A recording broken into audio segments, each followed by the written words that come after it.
बिस्मिल्लाहिर्रहमानिर्रहीम। अस्सलाम वालेकुम। आज की इस वीडियो में हम बात करेंगे टैक्स के हवाले से।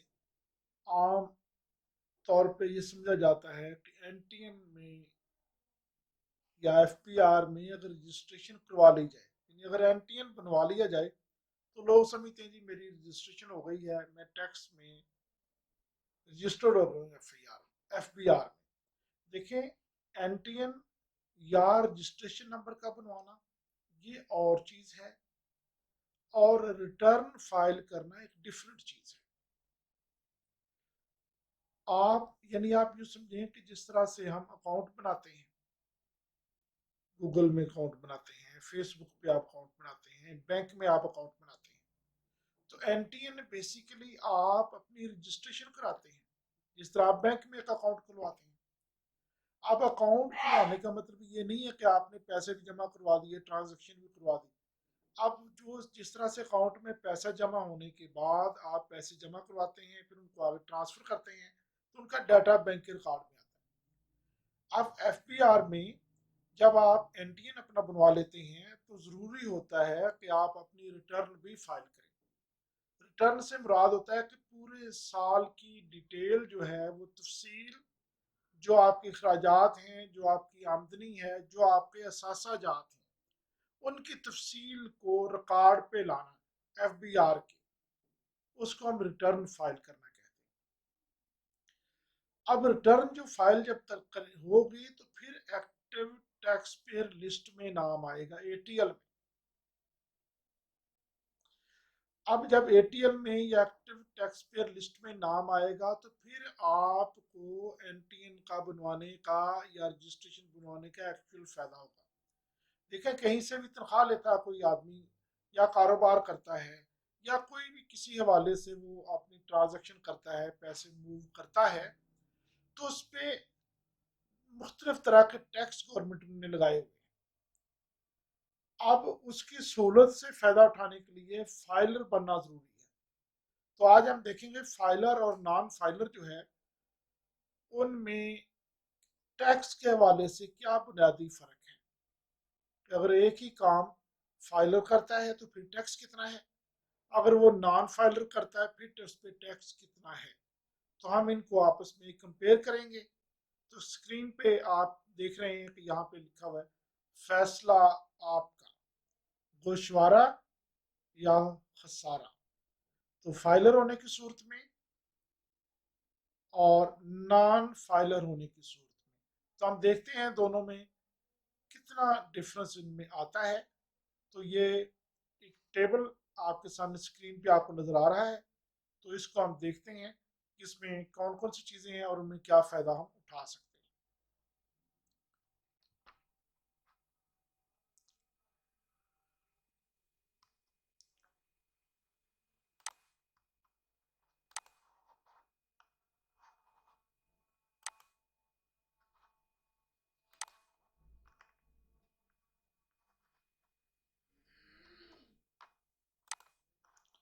अब यहाँ पे अगर आप देखें, ये जो मैं जिसको हाईलाइट कर रहा हूँ, पहले मैंने देखे ये जो है ना सिक्स, ये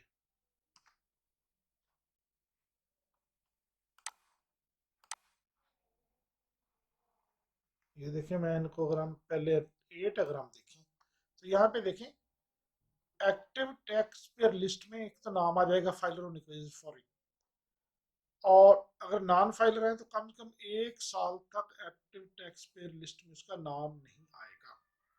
इस तरह सेकंड नंबर पे है कि अगर नॉन फाइलर है तो आधा वुड होल्डिंग टैक्स देगा, और अगर नॉन फाइलर की निस्बत आधा। अब फाइल नॉन फाइलर कितना देगा, 1.5 से 2 गुना।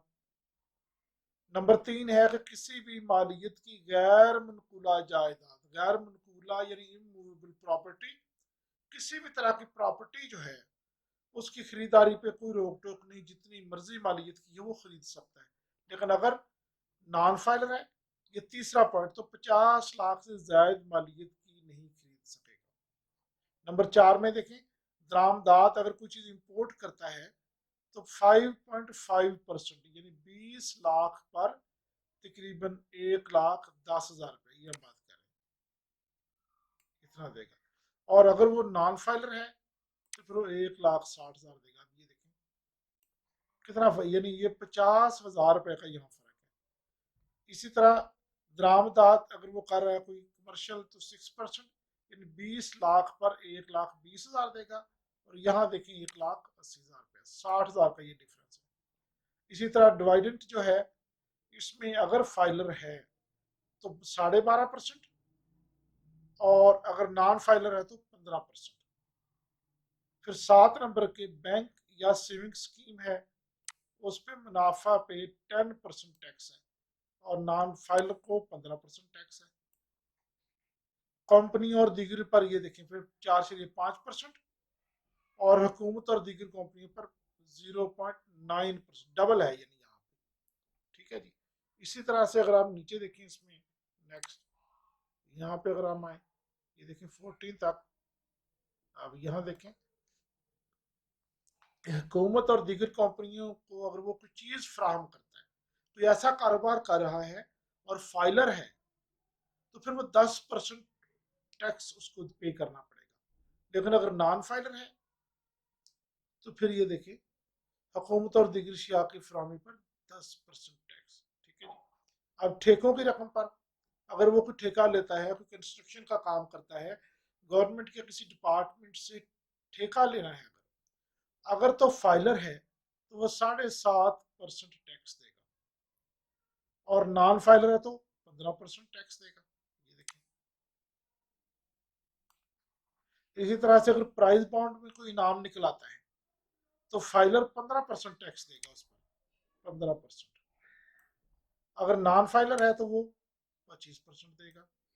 इसी तरह से कमीशन अगर कहीं से मिलता है तो 12%, नॉन फाइलर 15% देगा। इस तरह गाड़ियों पे अगर आप देखते हैं कि अगर हम यहाँ आते हैं नीचे, यहाँ पे देखें ये गाड़ियों के बारे से, यहाँ से अगर हम देखें ये सेक्शन की बात कर रहे हैं, मैं कर रहा हूँ। यहाँ से देखें कि अगर गाड़ियों की रजिस्ट्रेशन है तो वो होल्डिंग टैक्स तकरीबन 15,000 से 2.5 लाख रुपए तक टैक्स होगा।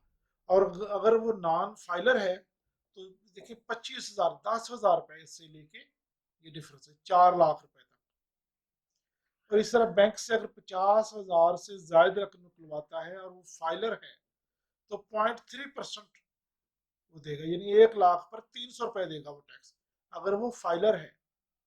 तो नॉन फाइलर है तो फिर वो क्या करेगा, 1 लाख पे 600 रुपया टैक्स देगा, यानी डबल पैसे। इस तरह बैंक की ट्रांजेक्शन जो है, क्रॉस चेक है, पे ऑर्डर है, डिमांड या ड्राफ्ट है, तो जो फाइलर है उसने कोई टैक्स नहीं देना, जबकि नॉन फाइलर ने 600 रुपए उसको पे करने पड़ेंगे। इस तरह जायदाद अगर किसी को ट्रांसफर करनी है और वो बंदा फाइलर है या फर्द फाइलर है तो 1% टैक्स, नॉन फाइलर है तो 2%, यानी डबल।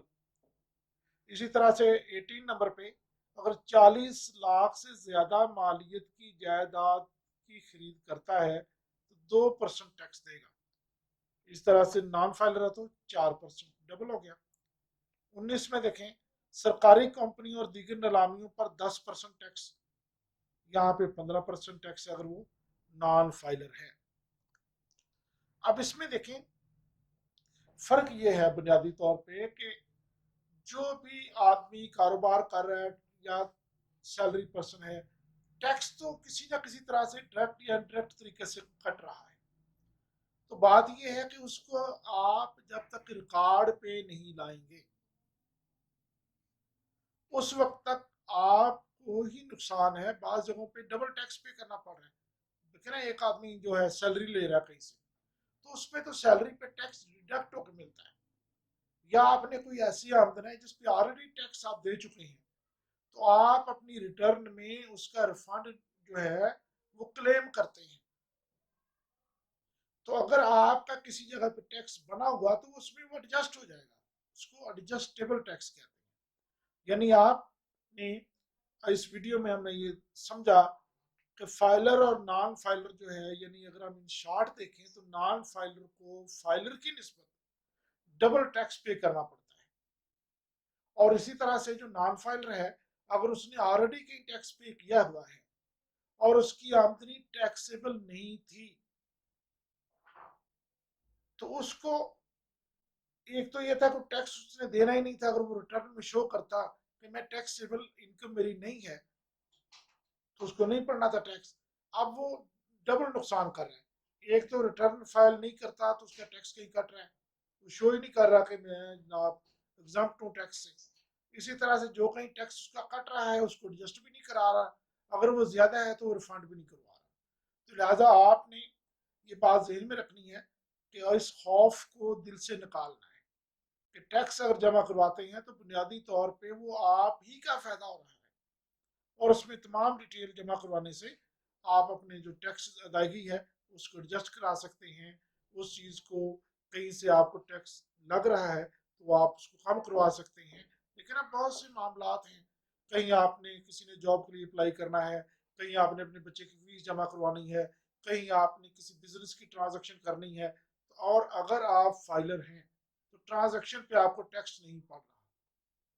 ठीक है जी।